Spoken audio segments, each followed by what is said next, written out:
All right, hey Mike, how's it going, man? It's going good. I'm just You like your new schedule, or is it kind of like oh, it's insane. I I just try to get by. I try to sleep when I can. I end up like taking like, 2 hour naps a couple times yeah, a day or something. I just because I have a lot going on during the day where being on graveyards doesn't it's really, terrible, right? Because it just yeah. disrupts all your like your mental focus and all that stuff. Yeah. I can remember I was on a flight line. I'm like, I have to stand up, wait for this plane to land because I'm kind of so tired Yeah. It's because I could not. It was so much to do in a day, and everything's open to certain time. Nothing's after 8 o'clock. It's great. oh, exactly. Yeah, I work in a skip too, so You can't my even. I can't have like electronics or anything. So Mm-mm. Saturday will be tricky. Um I can go out to like our phone room potentially if there's nothing going on. I can take a Okay. break and come out and try to catch class. But if we have work going on, I'm stuck inside there and I can't come out. So Well, here's what someone who was in a similar situation who's they couldn't make it, and what they did was they sent their presentation to me as a video file. okay. So if you want to do it like if you take a PowerPoint and just make it like save it as a video instead of like put it in presentation mode, do your Hmm. presentation, then save it like that, and then all I had to do is play it for everybody. But it was your voice saying whatever. And if you know how to upload it to YouTube, you can do that too, and then send me the YouTube link. I mean, you Okay. have a choice to make all those kind of things. You're not going to miss anything major on Saturday. If you had to miss, it's not going to be a major miss. You're going to miss everybody's presentation, of course, but Okay. it's not going to be like a huge info miss because all the class information is done today. You're just going to see the results of what you've learned next on Saturday. Okay. Okay, because we talk about monochrome and all that stuff tonight. Okay. Cool, I appreciate it. Thank you. no problem. Okay, let's see what we got. Could you start us off? Sure. Also, make sure everybody can. Yep, multiple participants can share automatically. So should be good to go. This was a lot easier than I thought it would be. Aha. Oh, look at that bear claw. That's pretty cool. I like that. Talk to us. Tell us what's up. I am called Chrissy Bear a lot, so that was just what I gravitated to.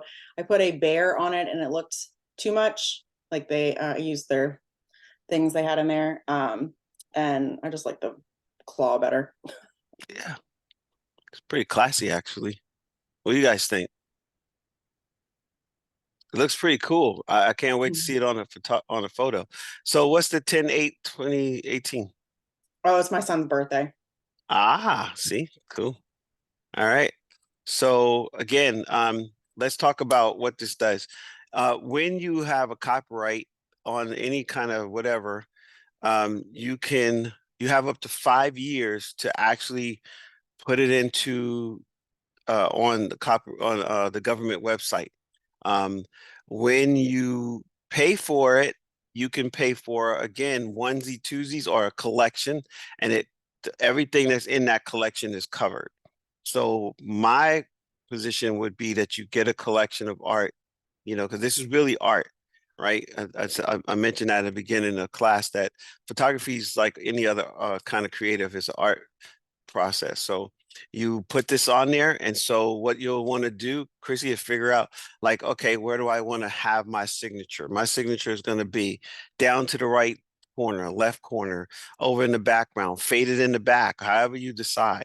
Now, what's cool about Canva is you can upload your photos inside Canva.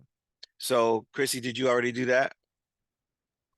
All right, so I let's didn't. go over to the left-hand side over there to where you have all those things and look for the thing that says um, upload, or I think that's what it says, upload. All right, and now go up to upload file and you can pick you know, whatever you want. And you don't have to pick any particular one. Just pick a file that you feel that you can use in there. If you don't want to do it, if you don't want to put your own photo, oh, there you go. That's awesome. You're doing the tree. Cool. So now click on the tree or the photo and it automatically goes there. And now you can make it the whole size because right now you didn't tell Canva how big it's going to be or whatever. Let's make it fill the frame pretty good. So you can kind of you know, resize it. You can pull up the edges and move it that way, or you can however you decide. But if, you know, yeah, I would do it that way quicker. Just And like, pull it. yeah, you can just pull it and then recenter it. You're not going to fill all of the space because it's in uh portrait. It's in portrait mode now. What you're going to do here is you're going to send it to the back. So it has a thing that says position, send it to the back, boom. Now you're in the back, it's in the background. You're going to go over to your image. And did you put it all together or you just got it layered on the top of each other? I didn't do any layering, so it's just a All full. right, so you're going to click on all four of those things. Yep, that part. Then you're going to hold down control. Yeah, you know how to do that. So you're going to click all of that and now tell it to group it and now pull the whole thing down. Yep, and then pull it down to the bottom and put it wherever. Oh, easy. Okay, cool. Yeah, real cool, real simple, real easy, right? And then once you position it, however, you can also take the colors of the background. So go to the white background, click on it, go up to colors. It automatically pulls colors from your photo. And you can see that you have that actual background color. So you can go to one of those light colors and try them and see which one works best for you, where it blends pretty good, almost, you know. So of course you would have to, yeah, find the one that's closest to it. That looks like it's closest. And then of course, we would have to use a buffer and do some other things in post-production once you bring the whole thing out of there and take it over to like Pixlr, because Pixlr will let you get rid of that little bit of line that you have for the box of it all. And then you can just buffer it out. Okay. Okay. But you can see how that works, right? The other thing is you can take your photo and you can actually, you know, change its transparency a little bit and let it blend as well. So those are all little techniques. But I just want to see that you can take your photo, take your new logo and add it to your photo. And then when you go up to save the photo to bring it down, as a full thing, you go up to the top where it's like download button. Oops. Sorry. No problem. Save. And you can download it up top. You should be able to tell it to download, and then you can do. There's a couple things. See, if you paid, it would say transparency, but you notice next to transparent background, it has a little extra thing there. So you can't just, you know, you have to buy that. So it might be 2 cents, 10 cents, 20 cents, $1.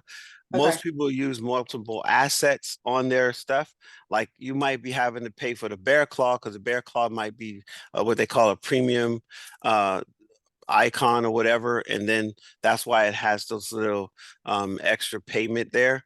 But then you can just download it as a PNG file, which is what you have right there. So then you download it, and then you can once you download it, it will be locked into your photo, and then you can use your photo however you choose to use it. And what I would do is now I would download it, take it into Paint, which is free on Microsoft, and get rid of those edges. Okay.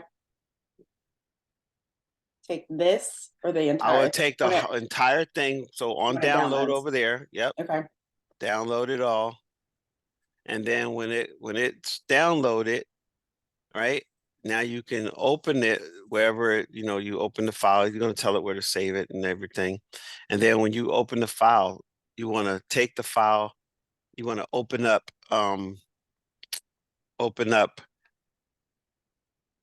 what am I thinking? Okay, then you're going to open up Paint and then fix it. Now, had you started from scratch on a portrait, you started with a square. That's the only difference. Had you started with a dimension for whatever, let's say you're going to use this and you're going to put it on the wall. Like right now, I have I have a painting that's probably I think it was it's like 32 by 24, I think, right? I would just make that canvas 32 by 24 and then put my photo on it. It will fit in those dimensions. So that's what's cool about Canva. You can create whatever dimension you need. Okay. All right.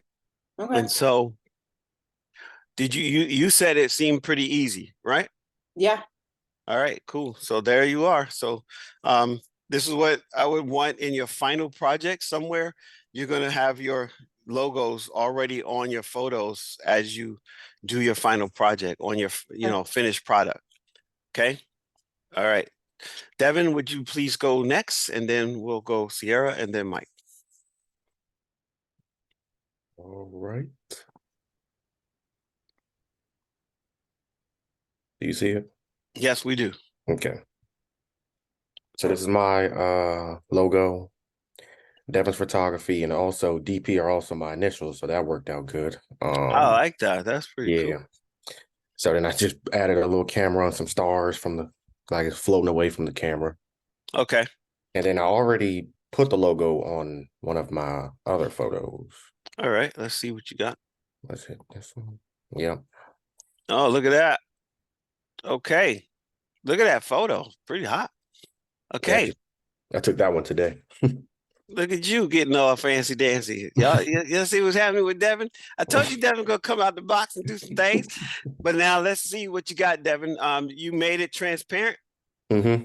Okay, cool. So you got it trans because that's the only big difference. You don't want to have that black box around it. Transparency makes it go on everything and everywhere really, really well. And it looks good. So any comment or any thoughts that you had in reference to the simplicity of it or difficulty? Like Chrissy said, it's pretty simple and straight to the point. Yep. That's what I love about Canva, guys. Canva is it takes away all of this knowledge bank that you have to move stuff and do stuff.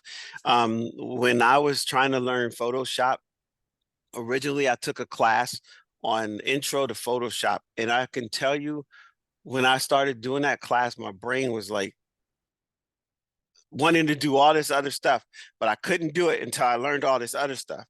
And it was really driving me up the wall. But a couple of years ago, Canva came out with a beta tester, and I was one of the beta test people. I don't know how many thousands of people were beta testers, but I was in the beginnings of it. And I've been using it ever since. And I use it for video, I use it for editing, I use it for just anything that's graphically engaged. I use it for that. So I'm glad you said it was simple to the point, and that's exactly what I hoped that you would feel, because you can do Lightroom and you can do Photoshop and you can do all those different things. But you can also talk to individuals that are inside Canva, and they will walk you through processes if you don't know how to do it. And there's communities in there that do just that stuff, photography only, and this kind of designs and this kind of designs. So you can actually get help and take their courses inside Canva. Behind there is tutorials, and you can learn all kind of cool stuff to do, really cool stuff with your images and make some really cool stuff with it. Like I would get me some shirts made with DP on there. You know what I mean? And if you need somebody to do those for you, I know some kids that are really like excited about that, and they'll get that done for you. All right. So, okay. Thank you, Devin and Sierra.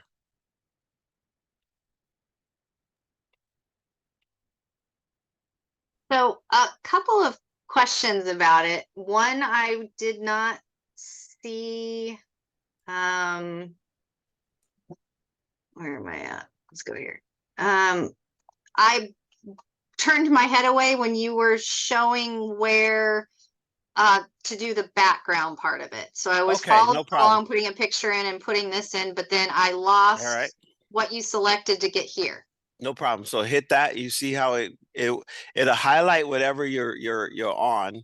That's how you know you're on the right thing. And then go up there where that colorful box is at and just click on it. Oh, up there. Okay. That's and where I it'll lost give you it. all the layout of everything. And if you notice, it is take your photo and it's gonna pull out pull out some of the pictures of your photo. So right next to your photo, yeah, I mean, and then you can do other stuff, but yeah, there's those are the colors that it pulled from your original. It doesn't get all of the colors, but it gets you close. And then if you get close, let's say you wanted to go with that green, right? But it's still just a little too dark. Go up to the plus sign on the on the left hand side to the plus down. Yeah, up here, up a little bit more right there. And now you can Oh, move that little deal to get the color that you want or get closer, unless you have the color code. Now, let me give y'all some other information. And this is again, bonus stuff. So when you're creating something, let's say you have a color and you want to maximize the use of that particular color. If you notice, there is a color code in the box. This is the RBG code, red, blue, green. These are the colors that make up all the colors. Okay. And this is how there's two different ways. You got CN, CY, CYAN, and then you have RGB. This is built on the RGB platform, so you can do that, right? You also can take this little dropper, take the dropper, Sierra, over to where the is that? dropper, is right there next to the number. Oh, yep. Take that dropper, like click on it. Okay. Did you click on it? Okay, and find a Yep. spot somewhere in your photos, like the pink tree maybe, and Ah, boom, automatically it'll pick that color. It's called a okay. color picker. Real cool stuff, right? And Yeah. so if you wanted the black lab color, just put it on her or him, and let's see what you get if you did that. If you get that, you should get that actual color, right? Okay. So that's a way to kind of create synergy between all of your pages. All right. And so you're on page 3 right there. So you must have had some other stuff on page 1 and 2. Okay, Well, cool. I This is started your this one design. and then I tried to save it and it's like, oh, the circle of the background is premium. So I'm like, fine. So I started over with another one down here and I Okay. changed it up because I was like, well, I'll go find one of them that's not one of the Yep, that's paid free. ones. There's a lot of Yeah. free stuff. And now I'm gonna show you on Pixabay. Go up to the top and open up a new web page. Okay. Just open up a new page, right? Go Yep. to PIXABAY. All right, Pixabay. Oh, there it is. There it is. Okay. Yeah, free images, Pixabay. Well, wait a minute. I don't know. Oh, maybe because you have it on incognito. Well, no, that's Pexels. We want Pixabay. Pixabay. All right. So go to Pixabay. And these are all free, royalty-free images all over the place. And what you can do here is you can pick anything that says that's below. Let me go back up, Sierra. Now, the first group of stuff, usually it might be what they call sponsor. If it's sponsored, you got to buy it. But if it's not sponsored, it'll tell you all of these images are free to use and they're free license, free open. You don't have to pay anything for them. You can use them. So if you needed a particular background and you can't find it, this is one place you can go. Also, it says all images. So go click over there where it's a little drop down menu. Up in the box where it says search for an image on Pixabay. Yeah. Okay. Put a term in there, like, I don't know, whatever you want to say, ocean, right? Now, and then click, it's going to give you all oceans, and you can see where it says 100,000 plus underwater ocean images and all that, right? But you might need something for your background that you're really trying to use for whatever you're trying to do. And then you go up to the same place where it says images, click over to images, and you got photos, vector graphic, illustrations, videos, musics, sound effects. All of that is there. So you can go there and create really cool stuff right from there. Okay. Okay. Let's say you wanted to make a musical greeting card. You can put music to your greeting card. So go to music, right? and it'll tell you here's some downloadable music for 4 minutes, 2 minutes, whatever. You find something that you like, you download it. You download it for free, but you might want to join because it'll keep asking you like prove who you are, make sure you're a person and not a robot and all that. But then you bring it in to go back to Canva. And let's say she wanted to do that. Okay, beautiful. Okay, so you got this really beautiful outdoor shot, right? Yep. So now you can go over to music to the left hand side, go all the way to the left, go down, and find the apps. Yep, so you can go down and you can find music, right? So if you want to, you should be able to just put music in there. I don't. Okay. Just type the word music. I don't see the thing for music there. All right, so go back over to uploads. Well, actually, it should just be a list of things. Okay, audio. That's what we want. Go to audio, and you can upload the file. So you would have downloaded that music and go over to upload files and upload that music and put that music right into your photo or whatever it is that you're using. Okay. So when Okay. I say create something, guys, I'm really saying like play with this. You can't break it. It's really cool stuff. Now I want to take you through something real quick. So I'm gonna ask you, Sierra, to close it down, and I'm gonna go back to Canva real quick because I really want to show you guys this one other thing that Canva allows you to do, which I think is really cool with your creativity. Let me grab it real quick. All right, so when you are in Canva, let me share my screen, right? So the first thing you think about is what do I want, right? My design to be. So I'm going to go ahead and I don't know what it is. So what I can do is I can create a design and I can actually make it whatever I want. What I was talking about earlier, you could make it customized. So you say create a design. I'm going to customize the size. I'm going to customize. So I'm going to go to custom and I'm going to look at what do I want it to be. It's going to originally tell you in pixels, right? But I also can do it in inches. So all I'm going to do is switch this over to inches or centimeters or millimeters. But in this case, let's say I have a book cover that I'm doing for myself and it's a 5x7. So I'm going to go 5 by width, 7 by height, and I'm going to create my design. Now it's going to be in the format that I need it to be. And now I can look up book covers. I go into the search engine and I go book cover, and it's going to look for book cover ideas. Now I can go through the book cover ideas and it'll give me somewhere to start. So now automatically I'm started there. But let's say I don't want this guy, but I really just want, so I'm going to edit the photo. I'm going to take the background out, right? And now I just got him and I want to put my own background in there, and I can do that, right? I can take in whatever photo or maybe I would just have a square.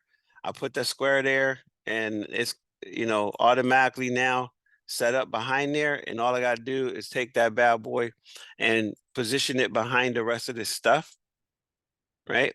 So where's my positioning? I want to go back.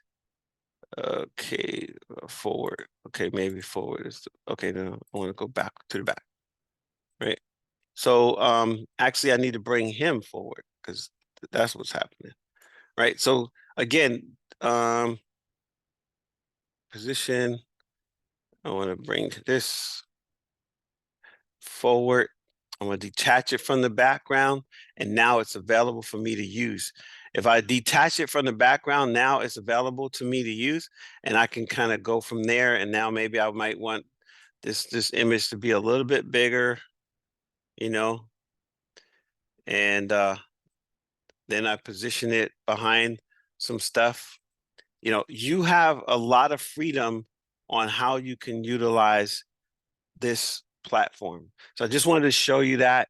I don't want to go into the major details, but definitely want to show you that you can resize it, size it up, or make it whatever you need in order to use it more effectively. All right. So again, Canva is your friend. You can add music. You can get music that you already like and bring it in. Just make sure it's not copywritten. The music here has been cleared. So therefore, like YouTube, if you use YouTube to create something and you use their music, it's already been cleared for you to use, as opposed to just picking any old song and using it, and then you got problems, okay, with copyright. All right, everybody cool with that? All right, so let's see what you got, Mike.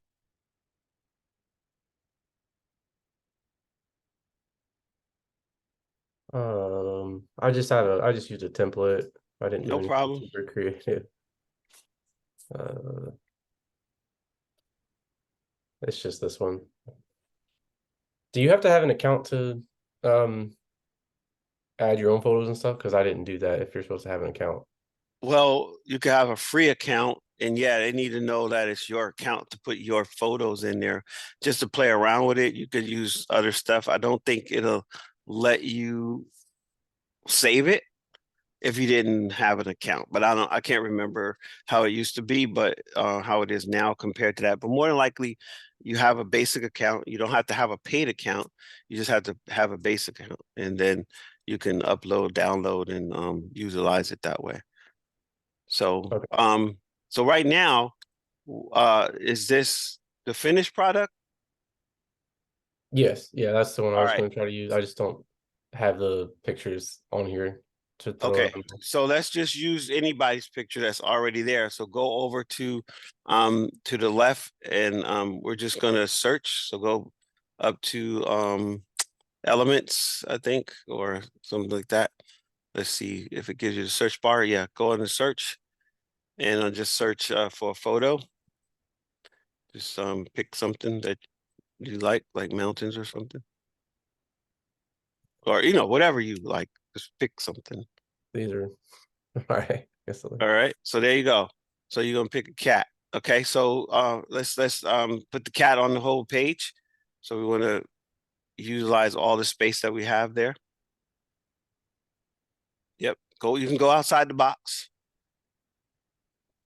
All right, so you can position it, go outside the box more if you like.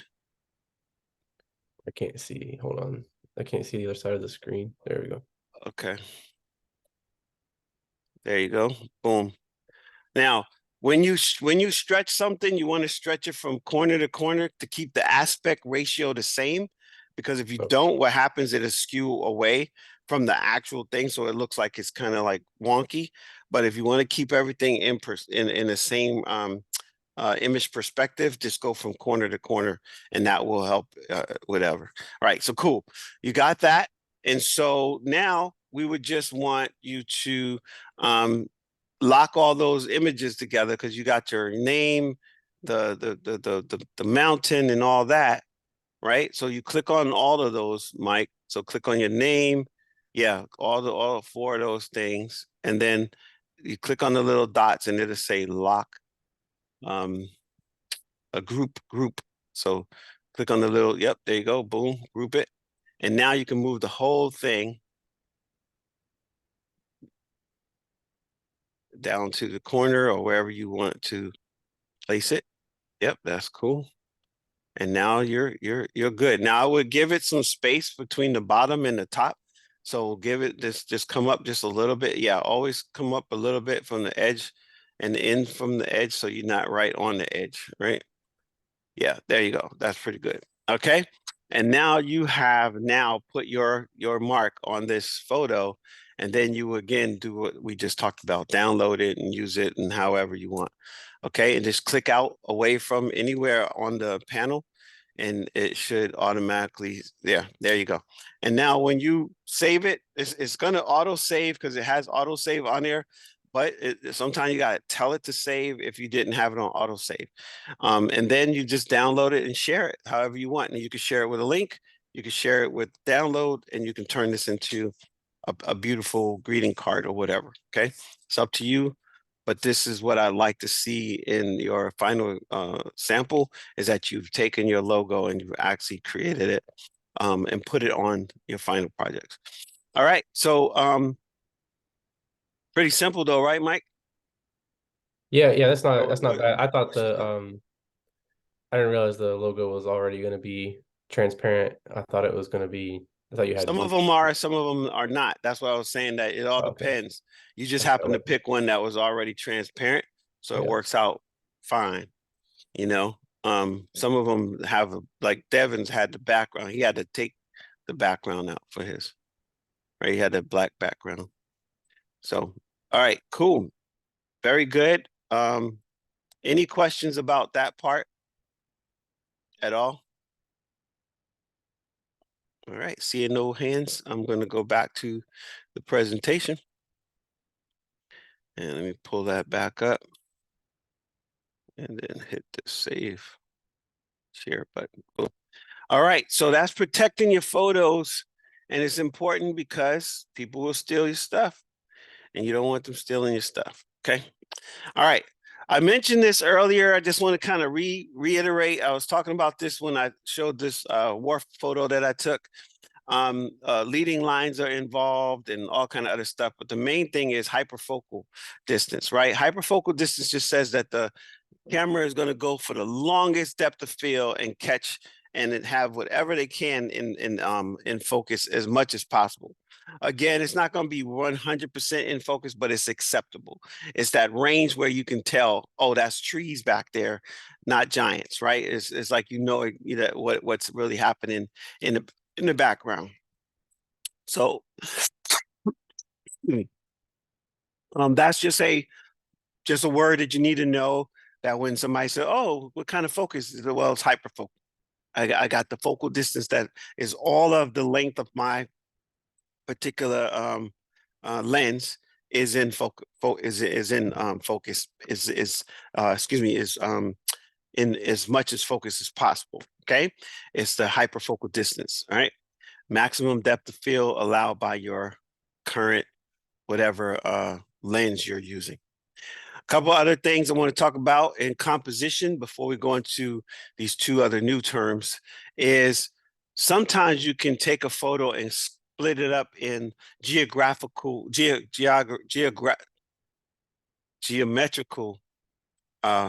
areas, right? Geometrical.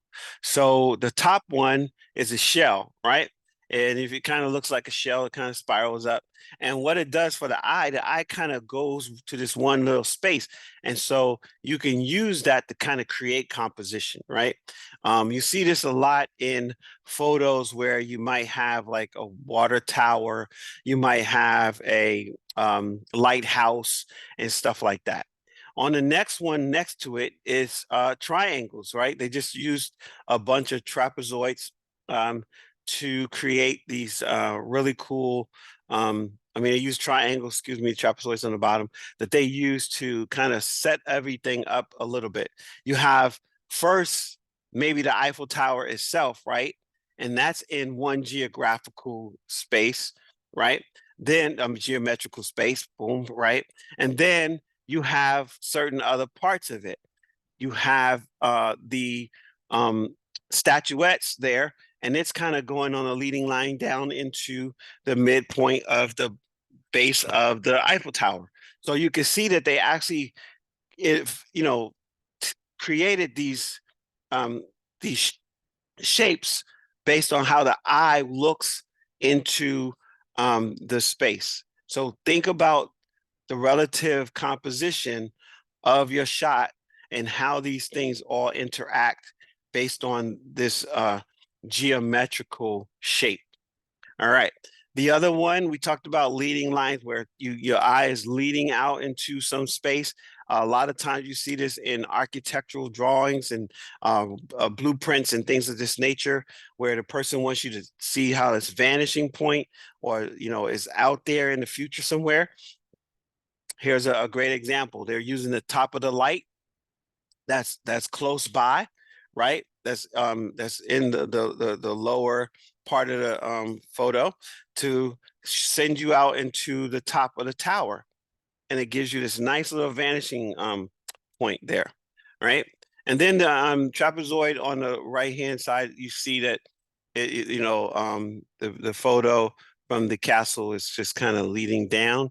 And so you can make that move with your camera, or you can, with your lens, or you can find that space to do that. And it just makes, again, for a more interesting, in my opinion, a more engaging photo. All right, so any questions about composition and anything else that we covered so far? Everybody good? All right, these two things are my favorite, and let's talk about it. The thing called the golden hour.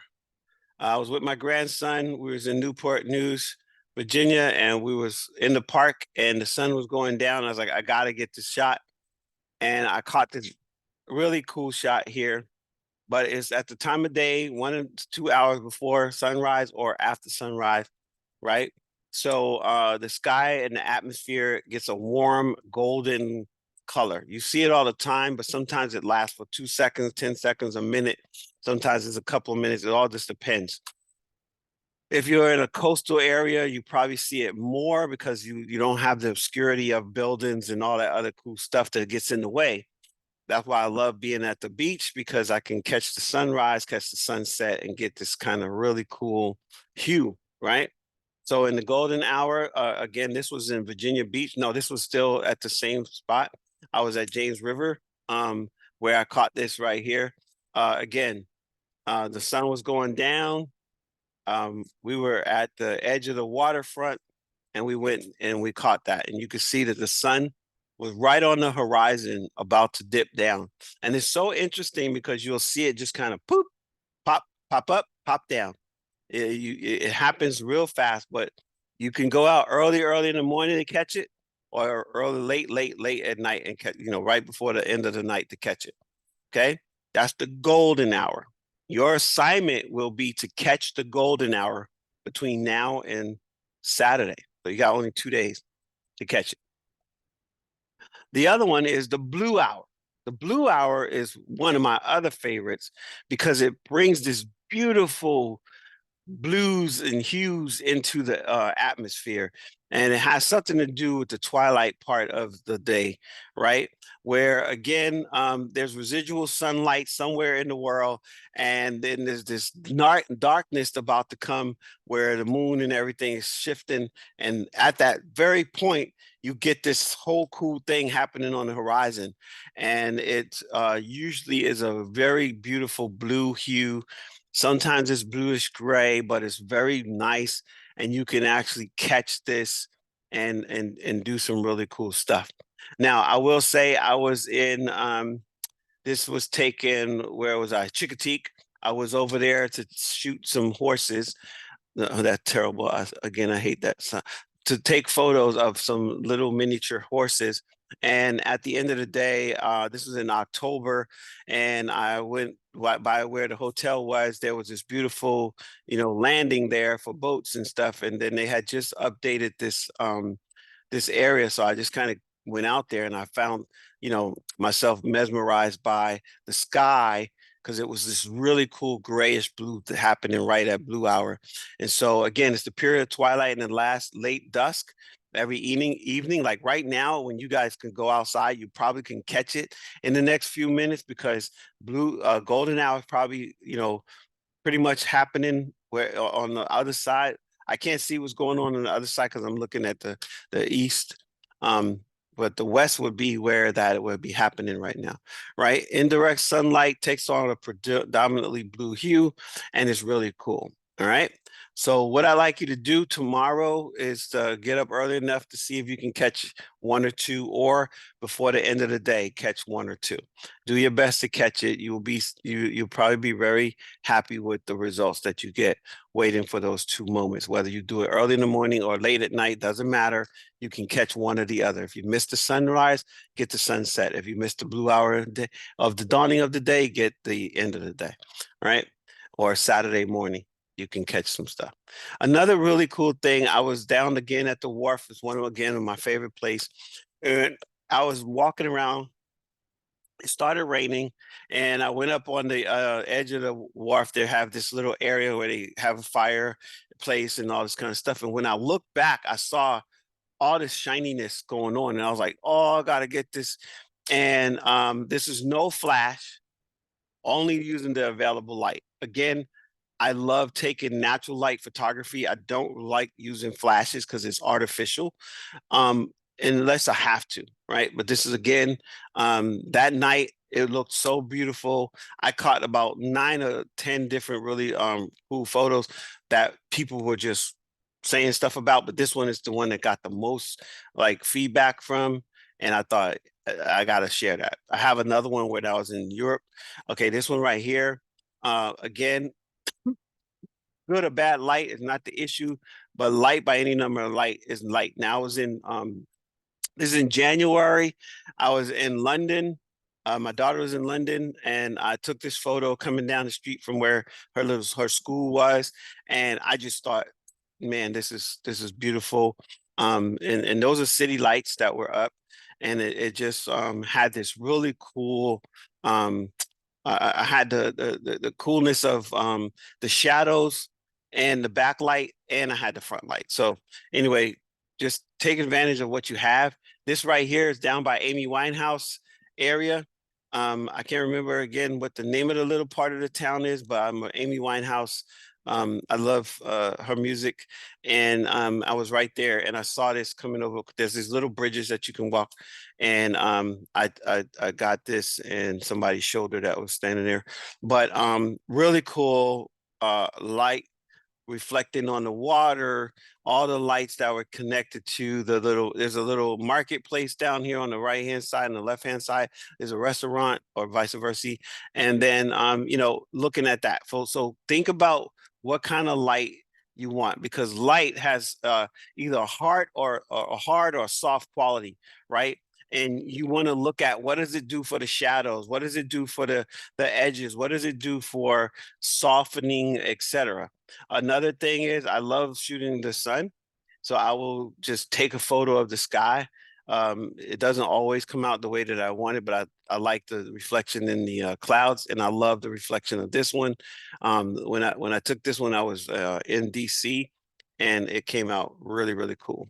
Some things to be aware of is light flares. You can get lens flares on purpose by buying there's a actual lens that you can get to put on your it's a filter you can put on your lens to get these types of things, right? Again, artificial light and natural light. I just like natural light. I don't say one is better than the other. There are some photographers that only use natural light sources, and hey, more power to them.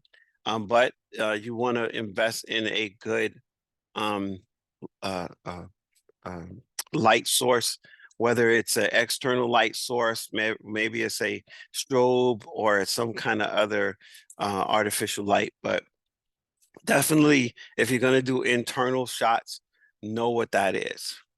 All right. Any questions so far on what was covered there? All right, cool. All right, because you're getting ready to do another exercise in a minute, and I want to share this.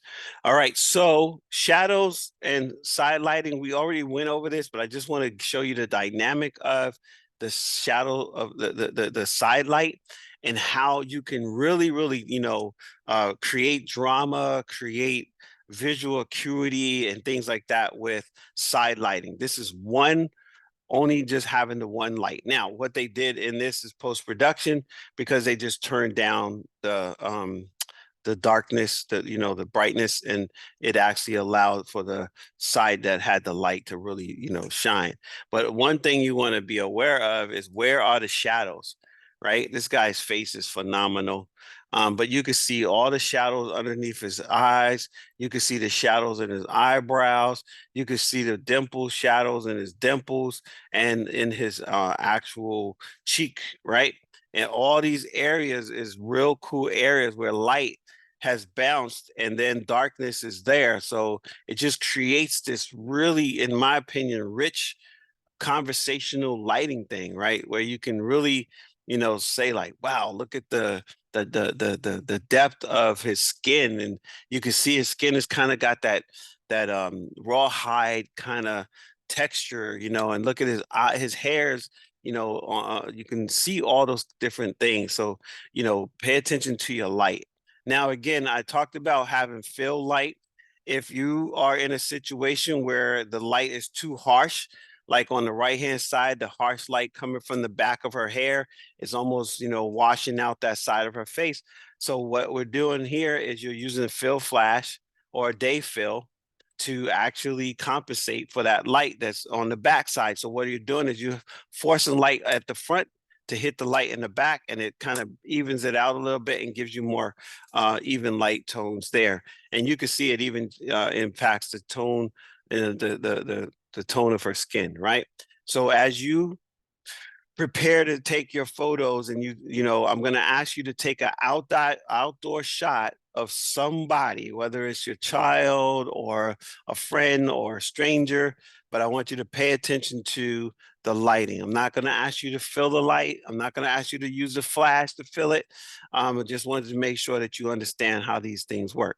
Now, at night, this night fill and flash, again, it was too dark.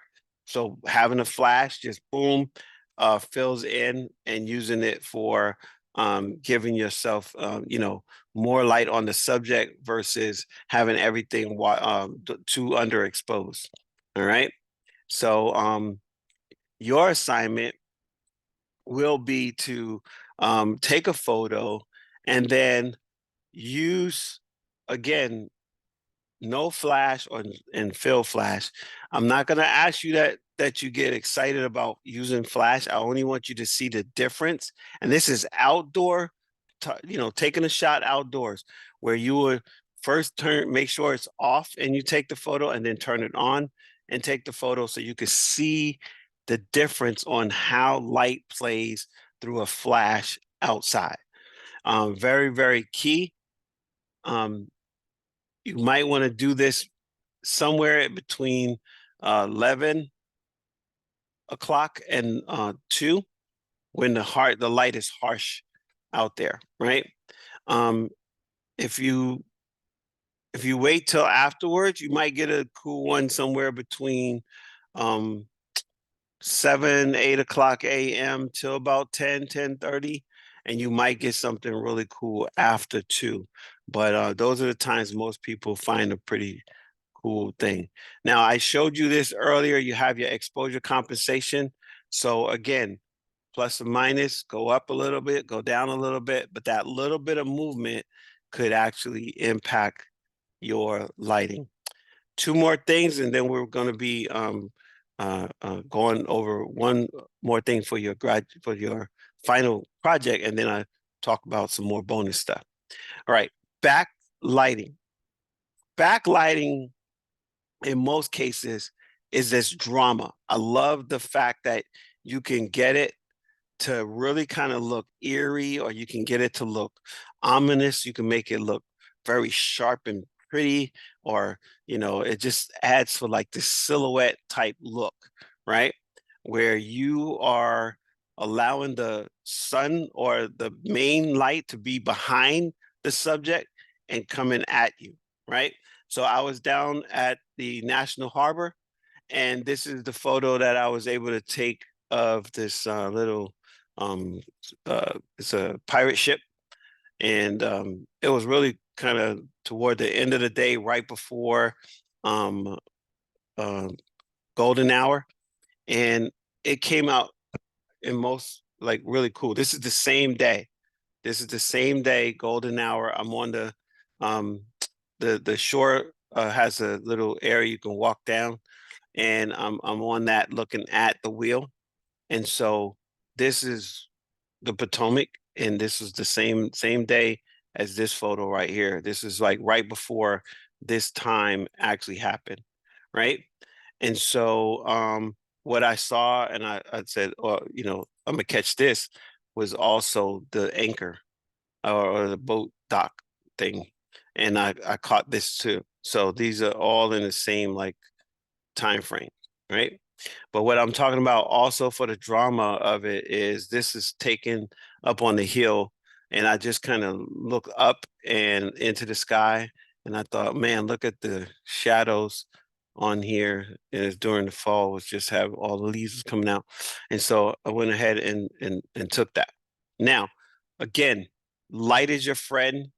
I personally like to use natural light. and I just wait for those moments, and I do that. But there are some things you need to know about lighting, and here's one. It's called a chiaroscuro. It's a Latin term, Italian, I believe. And what that is just this idea of light and dark contrast, right? Because I'm going to ask you to go off and take some black and white photos in a minute, right? And so I want you to think about how you can have a black background. I have an actual black tarp I can put up, and you see this a lot where other people will have them in a black box, and they'll use a spotlight, or they'll use a key light, or they'll use a backlight to kind of make that happen, right? And the idea is the light is 90 degrees to your subject of your camera, right? 90 degrees on your subject from where your camera is. So wherever it is, you find a 90-degree angle, and that's where the light will be. I do not teach speed light flashing. I don't use it. I don't know nothing much about it, but it is part of this process where you can actually use a speed light. And what happens is the speed lights, you have them, they are in sync with your flash. And what they have is a little dial where you can actually have it dialed just a little bit after the flash or before the flash. It's all different things where it'll light before you flash, or you flash and then it lights.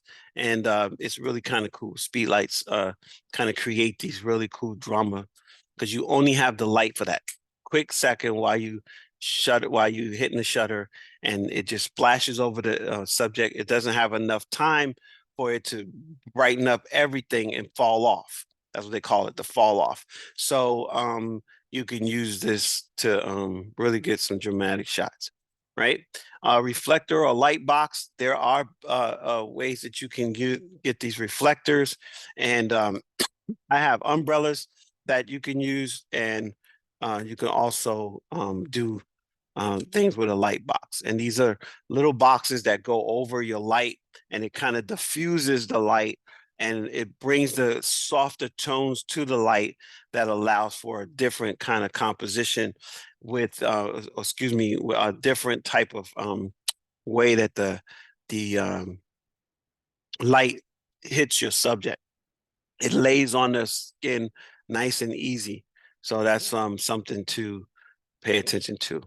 So your final part of your project, and the final thing that you need to that I would like you to do, is black and white.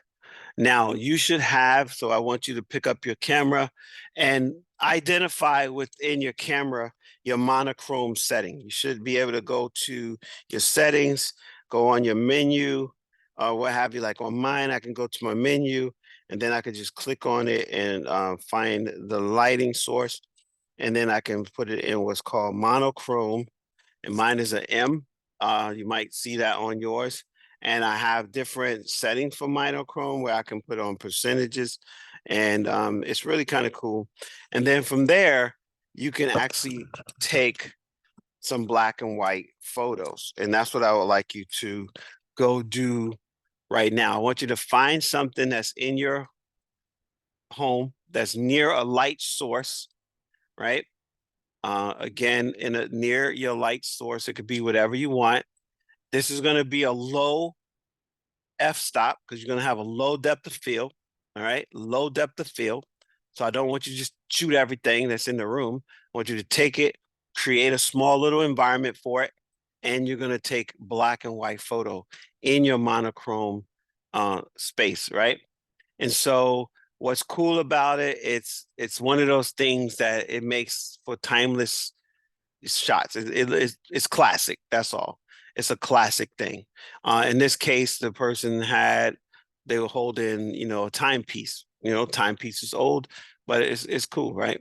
So you can create it from whatever you want, but I want you to go off and find something that you can shoot in monochrome. And I want you to do something in a low depth of field environment.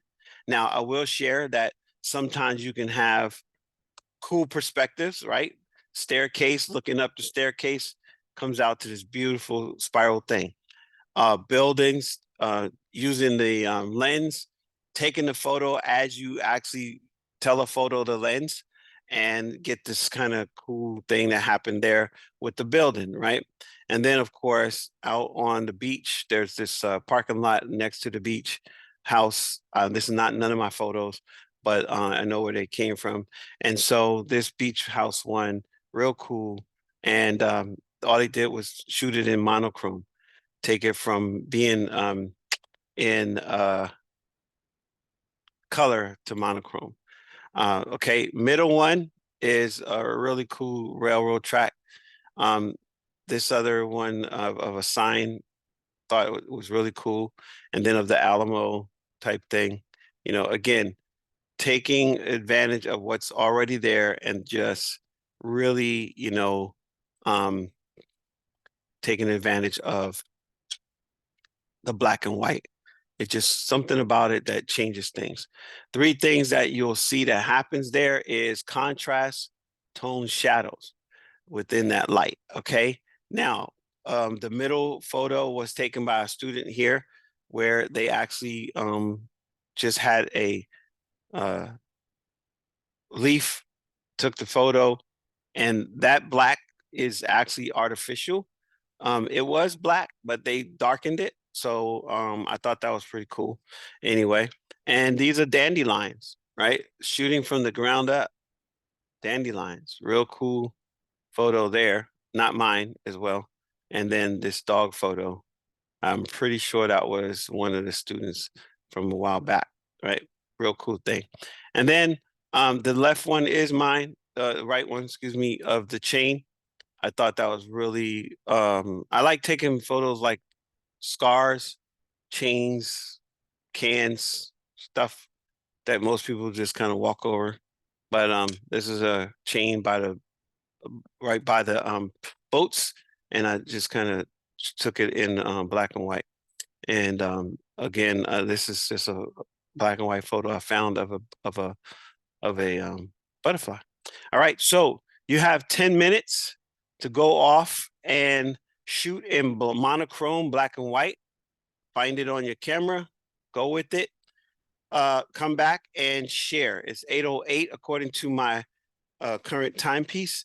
And so what I'd like you to do is also take a couple of minutes for yourself because you need a bio break in this area. So let's take a 5-minute break along with 10 minutes. So that's 15 plus 2 because it's 8:08. So 15 plus 2, that'll give us back at 8:20. All right. Back at 8:20 with your black and white and be prepared to share. Any questions about your assignment? And I need to move my light source in front of me. You said, how did you get to the black Okay, and white? for mine, I Uh-huh. have a menu button. So I just turn it on. I have a menu button. So if you push your menu button, do you have a menu button on there? All right. And so you're going to use your up and down, go to your light source. I went to my light source, and on my light source for mine, I just push like there's like a toggle button, and I just went to light source and just it says monochrome, and then again I have a Canon, so I'm not sure what yours might say, but that's pretty much what I was able to do. And it just gives me these options on my lighting. I have brightness, language, sensor cleaning, some other stuff, flash controls. But Mine says on there. picture style. if Picture that helps. style, Yeah, it says that picture might help. style. Okay, well, and you have a Nikon, I have a Canon. Canon? Okay, Yep. picture style. All right. So what do you have? I found it. I found it. Find it? Okay, Yeah. cool. What was yours under? Yeah, picture style. Yeah. Okay, so you have a Canon. Yes. Okay, cool. All right. Appreciate Well, I it. have a Canon too, but it didn't say picture style. Or did it? Did it say picture style? Oh, it did say picture style. Sorry. I'm so used to looking at the little landscape, this and that. But yeah, under picture style. So sorry. Ken. All right, cool. All right. See you guys in a few. 8:20.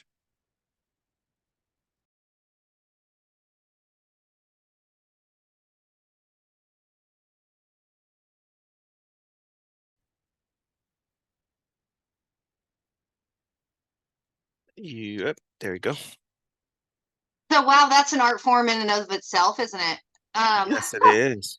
uh, getting all of those settings is not obviously going to happen in 10 minutes because I was, playing with it. And of course, then you bring them back and they're darker than you thought. So I could see definitely having to really play with going back and forth between, on the screen, bringing it here. Because even on the screen, like this looked a little bit lighter than it was. But What was your ISO? 6400. That's pretty good. Was that your highest number? No, I have higher than that. Okay, so So 6400. this one's 25,000. Wow. Okay, cool. All right. So obviously the cat picture was one of the first I took in black and white. So then I started Mhm. playing and taking more. So then I took this one. Mhm. Trying to go back and forth between balancing. It did have some nice light out there still, but then you kind of lose the bottom a little bit here, but that's kind of an art itself, right? So just taking a picture with the natural light as the sun was going down of one of the trees. And then this one's the better one, right? Because I was starting to play with it a little bit more to get it. And so this was ISO of 20,000 being inside. Mhm. And so this one to me turned out the best of taking the black or white. And luckily he sat still since I wasn't going to get a super quick flash on it as well. So Now, did you use your flash or did you try to use your camera in manual settings too? I do not have a flash, Okay, so I good, good, cannot good. use it. No, I really don't want you to. Flash is artificial, and the fact is, I want you to use your natural eye first before you start trying to add light to something or create something that's not there, right? Your Yeah, iris, your aperture will open up to look for all the light. Your ISO will also do the same. One of the things about internal is putting it in the middle because let's say you're at a wedding or you're at some event where they don't want flash. You want to be able to still shoot that particular event without worrying so much about what you don't have. Or you want to use a box, a light box, because you want to diffuse the light as opposed to throw light everywhere, right? You want to be very intentional about what you want to use light. And the whole purpose of this exercise was just to get you to go on black and white and see what you can get. Even your outside shot with the tree, the thought is, well, could you have open your shutter more and possibly use a tripod, right? yeah, And then when you don't have a tripod, what's the next best thing? Something that's stable that you can set your camera on, such as a table, a chair, a railing, or something, car hood, whatever, right? okay, And you're shooting right into the sun, which is the last part of the day. It's pretty much gone, right? It's going, but your aperture will open and find whatever else is out there. You may not see it, but the camera will. So allow the camera to do the work. And then the goal was again to just see what you get when you try this. In post-production, more than likely, if whatever else is in that shot, you'll be able to see it by brightening it out. And there's now even in what you call artificial intelligence, they can actually autocorrect with artificial intelligence. So there's a lot of things that can be done now today that couldn't be done just a year ago with this yeah, type of photo. All right. So what yep. was your experience like though? Definitely that it's as complex as shooting in color, and it's gonna take you a fair amount of time to be shooting with black or white to really get decent shots with it. All right. Okay. Awesome. I actually think your shot was pretty decent when it comes to this. Is this a Labrador? He's What- actually a mix, and he's mostly actually golden. That's why Golden you can Retriever. see, Okay. yeah. So really, I So mean, you can see the individual parts of the hair on its yeah, tail is really pronounced. And I also can see that he actually has eyelashes, Yeah. and it's in black and white, and he's black. So I would not put that down. I would actually pick that up and say, wow, you did a great job. Great. You Thank know, you. it's just a little matter of doing it more, and you might start falling in love with that kind of shot with animals since you want to take shots of animals. Yeah. Cool. Thank you. All right. All right, Devin, you're next on the list because I'm just in the order, and then Chrissy would be next after that.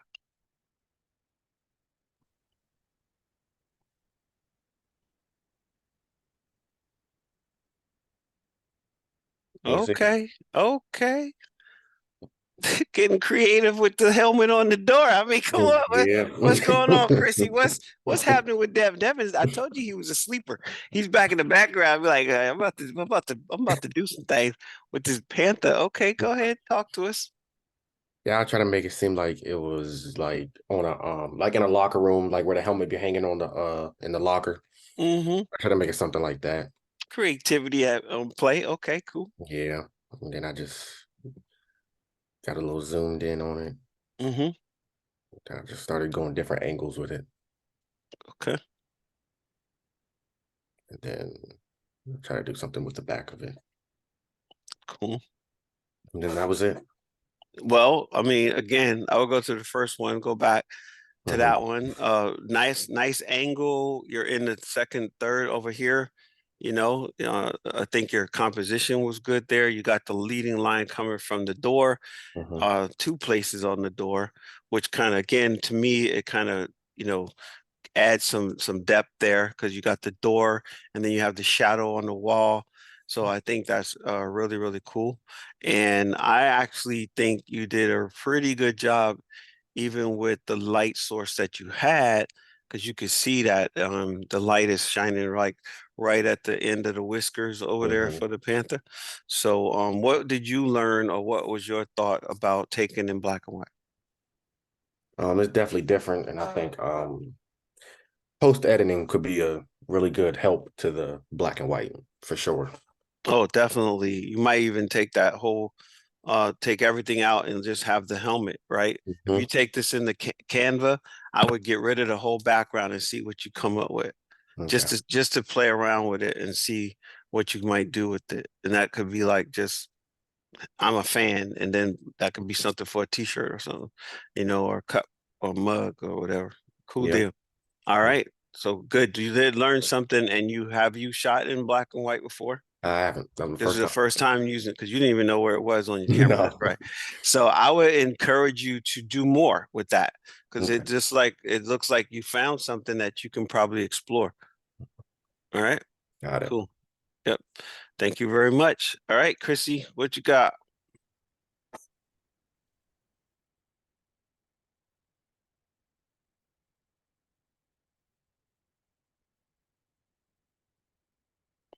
Oh, how beautiful. Okay, we can't hear you. Unmute would help. Yeah.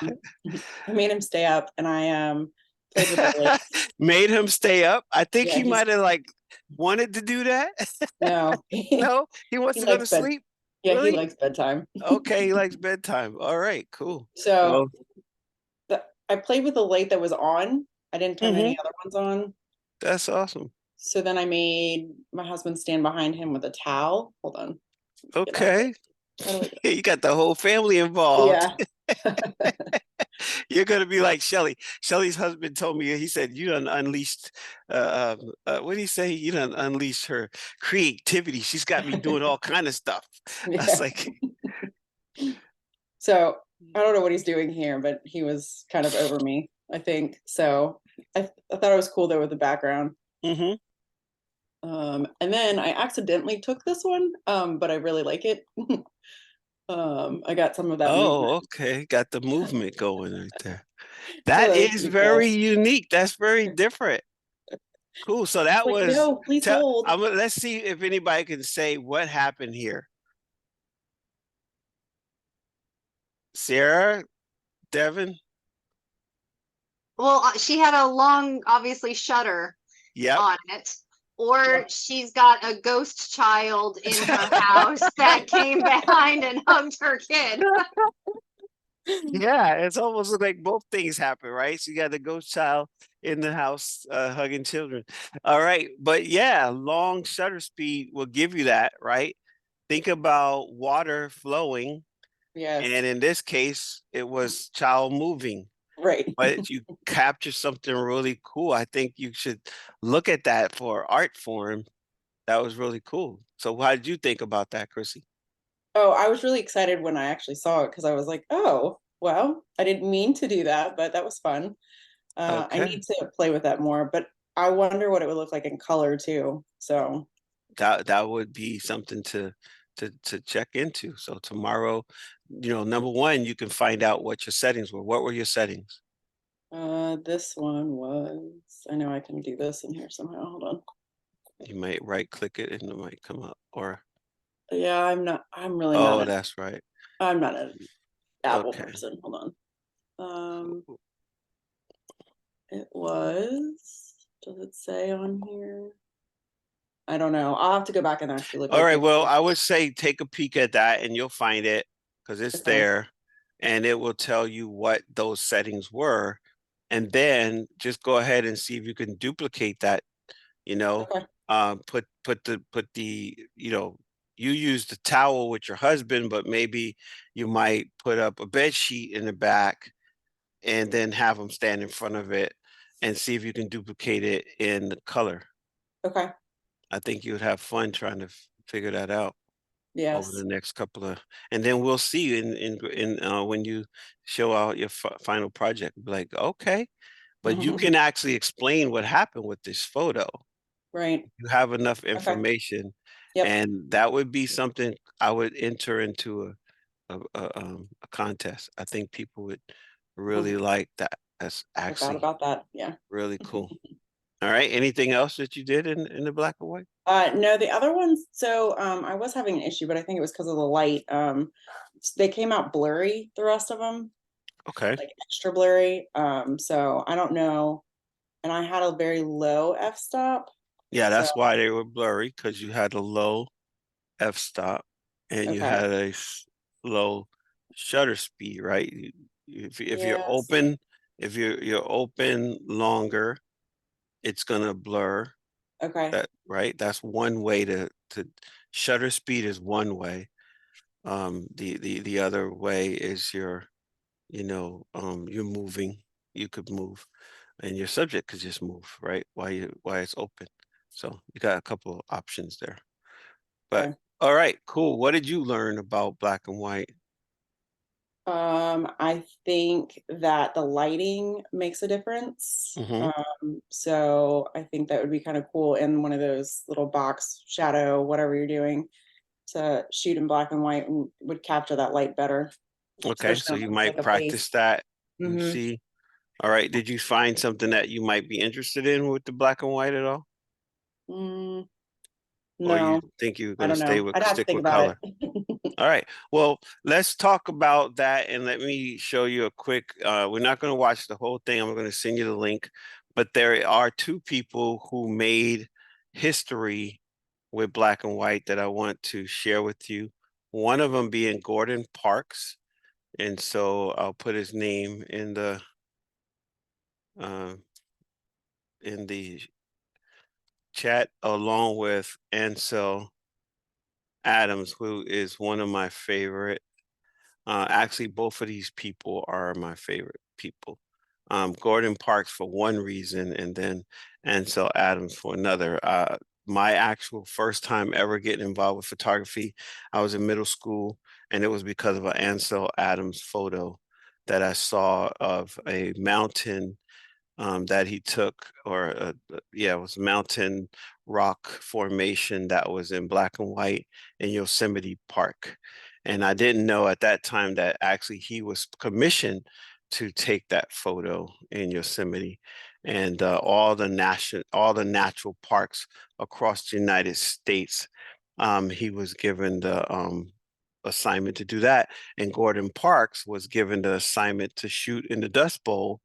And actually, Time Magazine asked him to do that because of the Department of Agriculture and what was going on with the farms losing all their crops and stuff like that, and what was happening with the depression and some other stuff that happened as a result of them, you know, moving around from losing their crops and losing their ability to take care of their family. And then also shoot another thing that he was asked to do was a whole expose on poverty.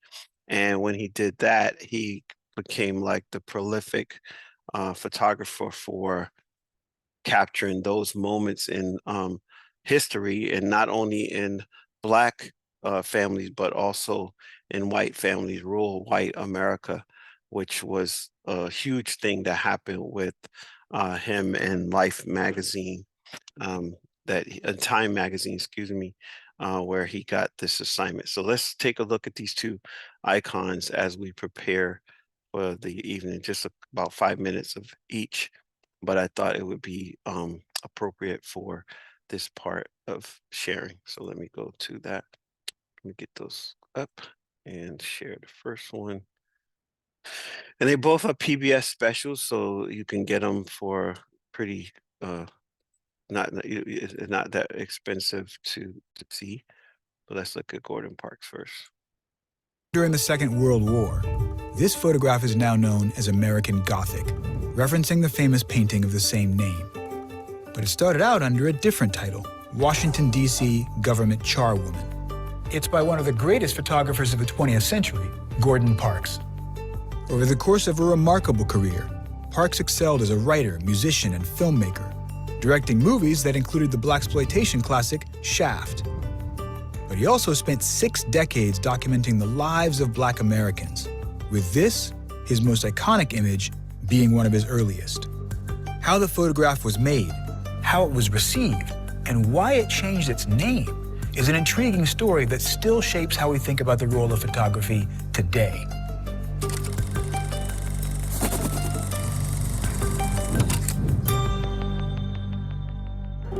In 1942, Washington, D.C. was bustling with life as workers flooded into the city to support the war effort. Behind this common cause, though, D.C. was deeply divided, with many African Americans living in poverty. This was the segregated city that Gordon Parks found when he arrived that January, fresh from Chicago, where his photography had focused on fashion.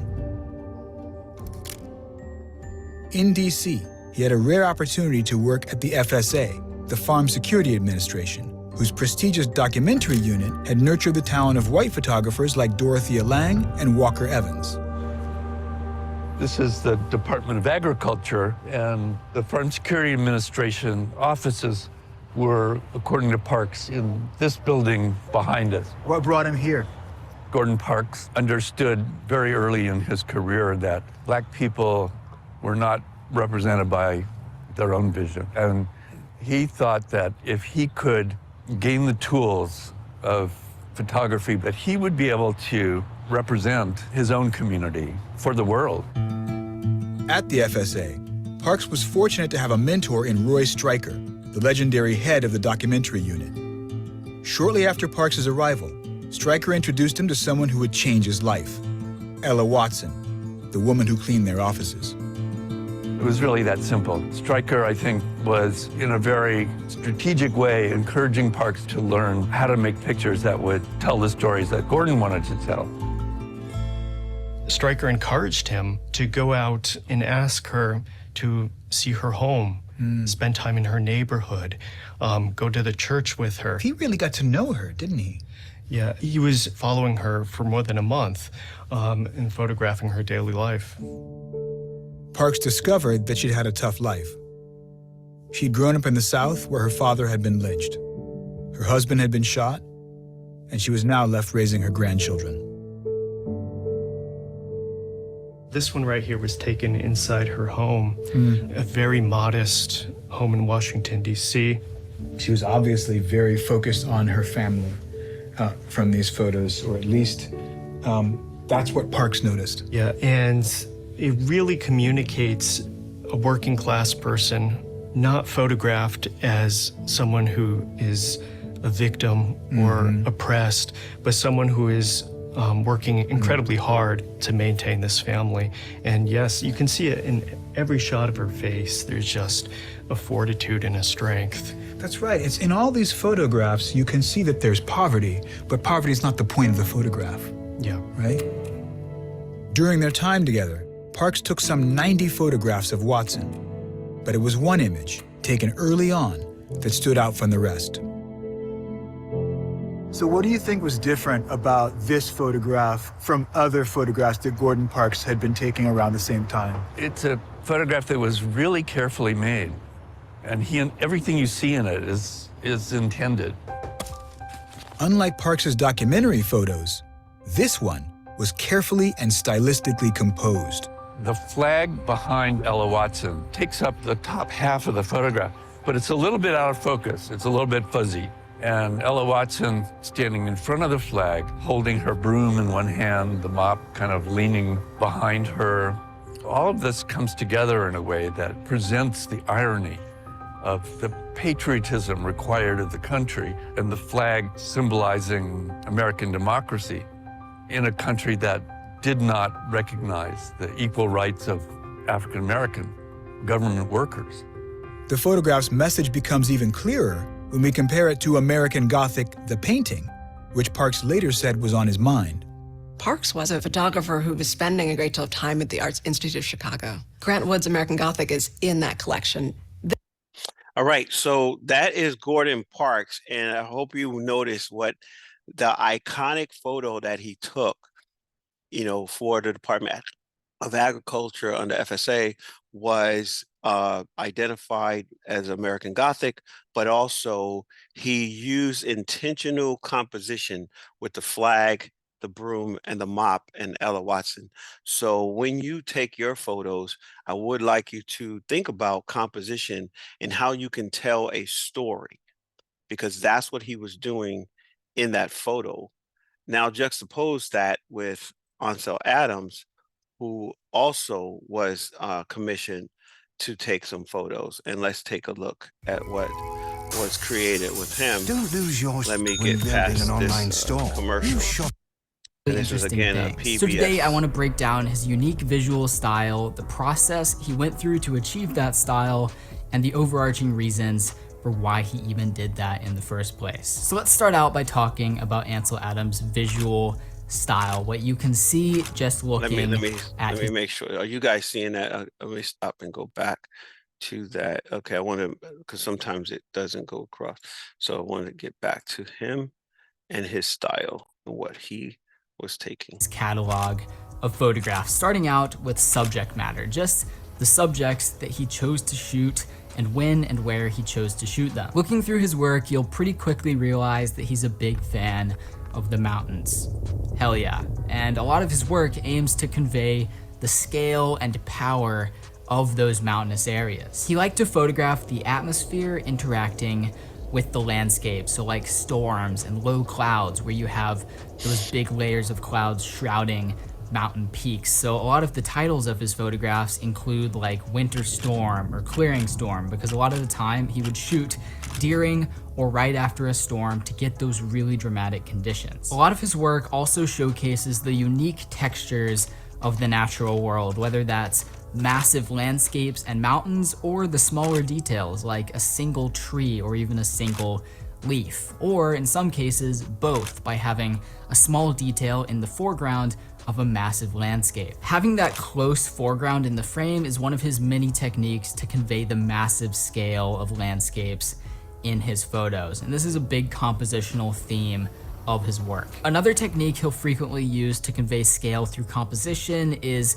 placing the horizon line really high in the frame. This way, whether it's a shot of a waterfall or a mountain, that landscape appears to really tower above you in the frame. The horizon line is one of many lines that you'll notice throughout his work, whether it's leading lines to frame a subject in the composition or parallel lines to create an interesting effect in the frame. He also, not necessarily frequently, but very deliberately uses negative space throughout his work, and oftentimes it's created by very dramatic lighting that causes massive areas of the frame to fall off into shadow. Dramatic lighting and intense contrast are staples of his photography. Almost all of his photographs include a full tonal range from white to black and everything in between. So now that you know some of the key characteristics that make his photography so unique, let's talk about the process he actually went through to achieve that style, and it's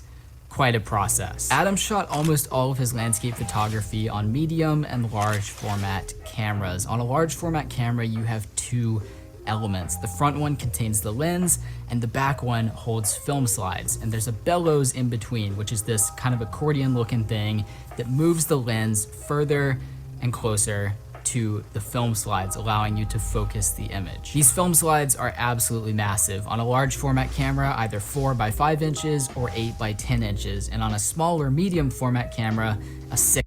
All right, we're not going to get into the format, but I want to also share one other piece about that, and that's the fact that PBS did a really cool special on him. I will send that to you in the form of the email that I'm going to send to you guys. So I'm going to go back to our presentation, just the last part of the presentation, just to kind of wrap up tonight's message of photos and things of that nature. So let me bring back up the composition and perspective, remembering that perspective is always something that you would want to pay attention to, along with what's in your environment and what's the perspective, right? What are you shooting from large to front? In this case, it's a leading line down into the anchor that was part of this boat that was connected to this really cool link and chain link inside this fence that I jumped over to get that shot. All right. The last thing I really want you to pay attention to is your auto mode. On your camera, you have some other pieces, other things on your dial. And on your dial, you're going to have like a face, right? That is going to be a preset for what would be probably identified for portraits, right? Then you might have a mountain or some type of hill, and that is going to be for long depth of field for you to shoot as well. Then you're going to have like a flower that is going to be a photo that is going to be macro or low depth of field, something small. Then you're going to have sport, or it looks like maybe a runner or something to that effect, and you can see some of them here. Now, I only have 1, 2, 3, 4, 5, 6 presets that are identified on the lens, on the on my dial. You may have less or more, and I'm only going to ask you to shoot one photo in each one of those modes. One photo in each one of those modes that you will share. You can shoot more, but at least one photo that I'd like you to get and capture in those modes, okay? And this is going to be part of your preset mode, or for your auto scene, right? And you may have more, like in this case, there's more identified, but I want you to focus on what your dial has, okay? And then, of course, there is one for bright and night light, and you might have others from different kinds of light, like candlelight or fluorescent light and that type of thing. And then I have one more setting that is autofocus, that is actually an auto setting, and it's, again, already preset in your camera. So I want you to use your program modes. Take a photo, one that, or you could take multiple, but one to share on each one of your current presets, okay? You don't have to go any deeper than that, because you might have inside your photo, on here, like I have sports mode, and I also have extra things that I could identify. But in this function, everything is set up specific to this camera. I have a close-up that's set up already. That's part of the flower. And then I have the landscape mode, which gives me long depth of field that I want to use. And then I have portrait. So I'm going to ask you to use that. And if you have full auto mode, go ahead and take at least one photo or two on that as well, because you have full auto. I have full auto. You might have something else, but you do have a full program and flash on and flash off. You might also have night portrait, which I have night portrait, which it looks like a twilight or a night with the light and dark. So take that as well. And again, that's something that you'll be doing at night, but you'll also have a preset for that. And then of course your flash on, your flash off. All right, so everyone, you should have that on your camera already, and that's going to be part of your assignment. All right, so I'm going to be writing all that down. You will get your email tonight in reference to your assignment. The only thing that I have to wait for is the video to render.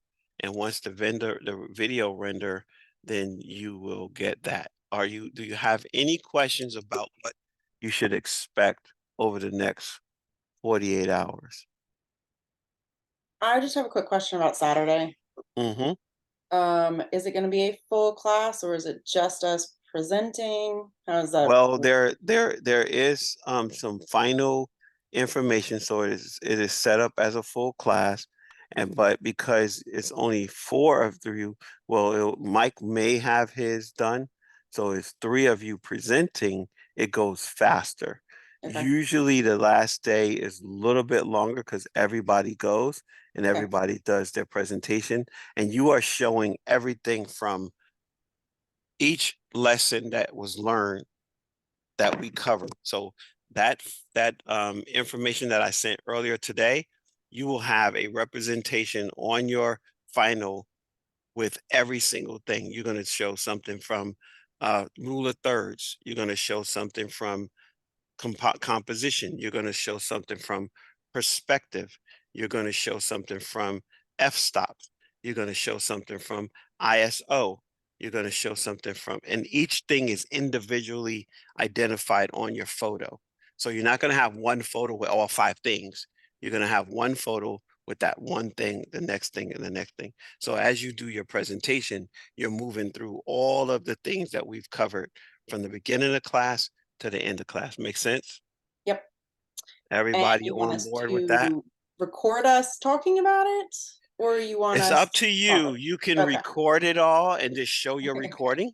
I had people that showed it with the recording, with music. I've had it where people gave a presentation and they did a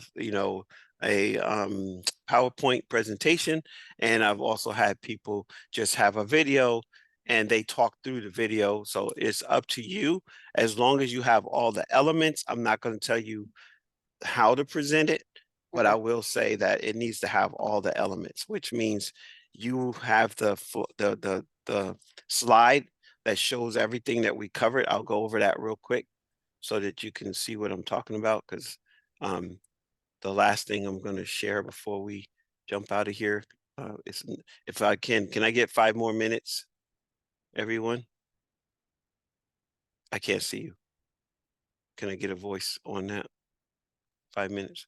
All right. Sure. So this is what I want to make sure that we all show up with on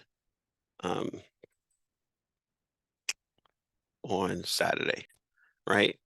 What we covered, everything on this list, right? Now, you're not going to talk about sensor size, but you might have a photo about sensor size, right? Sharpness, composition, histogram, white balance, that type thing. So you're going to have a photo, and your photo, you should be able to see the histogram on it. So you would be able to identify with that, so we could see it. All right. Only thing we didn't cover is storage ideas, which I'm going to talk about that. Product creation, right? And that's pretty much it. I've covered the blue hour, the golden hour, intro to editing, and all these other things that's on here already identified that we've covered, including sharpness tonight. All right, so that's what I expect you to show up with on Saturday when you come to class, along with your monochrome black and white photo and your presets. So we're going to share your presets. You're going to share uh, anything else that you want to present under your monochrome, because I want you to play with that over the next 2 days. So come back again with something black and white, which is on your assignment that I'm writing right now. I'm actually physically writing it when we was taking a break so that you can get it tonight. And what it says in your shoot the blue hour and the golden hour, the backlight with the natural artificial light or natural light, the fill flash, which is the flash where we show up where you're using your flash to fill in something that you're going to take. So you have a before, you have a before and an after with that, and then you'll be using your standard auto settings. And the last thing you'll have is your presentation. So you have 1, 2, 3, 4 things that you will be identifying. And I did have monochrome in there, so I want to make sure I add that. You're going to do one more in the monochrome, which is the black and white. All right, and that is added on there as well. So you have 1, 2, 3, 4, 5, and then your actual presentation. So you'll be covering all of that and sharing all that. So that's what's going to take up probably most of the first 2 hours, and then you'll have your actual presentation. All right, so I'll add the recording if I can get it rendered by the end of tonight. I'll put that in there because I have to render it, add it to YouTube, get the YouTube link, and then send it to you, right? And I also shared the what else did I share here? Oh, what you should be completing. So I'll add that again to this particular. I'll attach that one thing that of everything that was covered to this email as well. So you'll get it all in one email. All right. So other than that, do you have any questions about what's expected of you for Saturday? Okay, and I will include the Gordon Parks, I think the PBS special and the Ansel Adams PBS special or National Geographic special that I think is really worth your time to watch. Okay. All right. Well, have a great night, everybody. Thank you for participating, sharing your photos, because that's what makes the class grow for you. It helps you get better, and just keep that in mind. All right, and we'll see you Saturday. If we get done early, Chrissy, will. I won't keep you later than we need to. All right, so if it goes faster, then it goes faster. All right? Yep, no worries. I was just wondering. Yep, no problem. Just want to make sure that you know that we won't keep you. If Mike sends his in, we'll share his last because I can watch his without you guys, but you might want to see what he's created as well if he gets to turn his assignment in. Okay? And if he gets a chance to be in class, he'll probably come in and he'll go first because he'll be at work at that time. Anybody else will be working on Saturday? Okay, cool. All right. Have a good night. Thank you again. And we'll see you on Saturday. All right.